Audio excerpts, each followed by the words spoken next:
السلام علیکم ورحمۃ اللہ وبرکاتہ۔ نحمدہ ونصلی علی رسولہ الکریم۔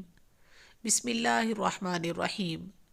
سمندر کی جھاگ کے مانند گناہ بھی معاف۔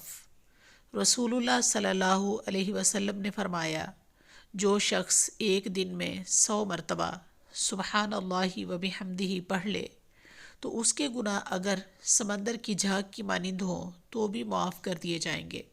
نیچے حوالہ موجود ہے، مسلم شریف 2691۔ یہ عمل انتہائی آسان ہے جبکہ اس کا فائدہ بے حد و حساب ہے۔ اسے ضرور اپنے صبح و شام کے وظائف اور اذکار میں شامل کر لیجئے۔ اللہ ذوالجلال سے دعا ہے کہ اللہ ہمارے صغیرہ کبیرہ گناہ معاف فرمائے اور ہمیں کتاب و سنت پر عمل کرنے کی توفیق عطا فرمائے۔ آمین ثم آمین۔